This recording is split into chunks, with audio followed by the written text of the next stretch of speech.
आपने चोरी क्यों की? हम बता रहा सर, इसलिए हमने दुकान खोली, कपड़े की दुकान।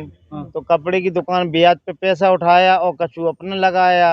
अब ब्याज 10% 8% का देना पड़ता था, रोजी ना आ जाते वो धमकी देने लगते। तो वो धीरे धीरे पैसा ब्याज में चला गया, दुकान खाली होने लगी।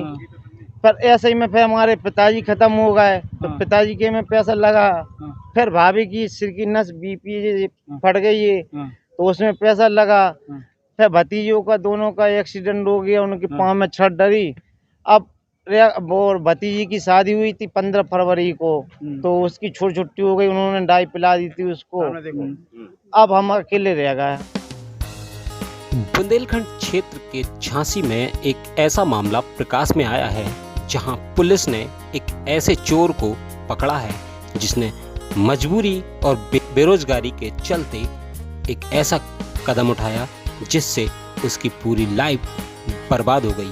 और ये सब हुआ है बुंदेलखंड में व्याप्त बेरोजगारी और उससे उत्पन्न मजबूरियों के कारण एक युवक ने अपने परिवार, अपने व्यापार को बचाने के लिए भगवान के घर ही चोरी कर डाली, जिसके आरोप में पुलिस ने युवक को पकड़कर जेल भेज दिया।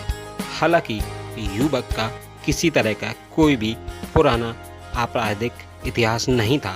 बड़ी मासूमियत के साथ युवक ने अपना गुनाह कबूल तो कर लिया, लेकिन सवाल ये उठता है कि क्या बेरोजगारी के चलते ये बुंदेलखंड में इसी तरह युवकों को बलि चढ़ते रहना पड़ेगा।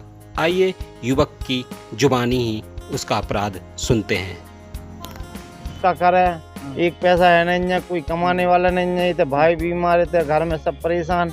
तो बगल में हमारा मकान है और बगल में मंदिर है। सामने देखो यार। तो हमने मंदिर में हमने कि हम तो कहोगे घर में नहीं घुस रहा, हम तो भगवान आपके पास आ रहा, हमें बस हमने थोड़ा सा दे दो आप, बस हमें ज़्यादा नहीं चाहिए कि हमारा जो कर्जा उतर जाए।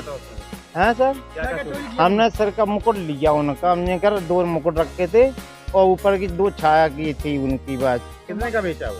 बेचा नहीं है सर, हमने मैं जो फंसवाया घर ही वालन ने हमको। चोरी का प्रमुख कारण क्या है? आपने क्यों चोरी की? घर के ही कारण सर, कि घर में हाँ माँ नहीं, माँ भी 50 साल की है, वो तो बीमारी रहती है। भाभी बीमार थी, भाभी की सिर, हाँ भाभी भतीजे भैया सबका एक्सीडेंट हो गया था। अब घर में कोई कमाने वाला नहीं है, हमने क्या करेंगे। थाना मोड़ में 9/9/23 की रात में एक राधा रानी मंदिर जो कस्बे में ही है, वहाँ से चोरी हुई थी। उसमें मुकुट गया था, कुंडल गया था, कुछ और सामान गया था। तो तब से टीमें इसमें गठित की गई थी और इसमें पुलिस को सफलता मिली है। और इसमें एक ही व्यक्ति जिसने ये घटना की थी, जिसका नाम है रंजीत ताम्रकार, उसने ही इस घटना को अंजाम दिया था। और उसके पास से जो सामान उसने चोरी किया था मंदिर से, कुंडल है, मोरपंख है, व अन्य सामान, वो सारे बरामद हुए हैं। नहीं, इसका कोई आपराधिक इतिहास नहीं है। क्या वजह रही सर, किस लिए चोरी? वजह जो पूछने भी इसने बताया है और लोगों से ये पता चला कि इसकी एक भाई है जो पैरालिसिस से ग्रसित है, उसके इलाज के लिए वो उतना ही सामान वहाँ से लिया था। वहाँ सोने के सामान भी थे, उसको नहीं लिया था।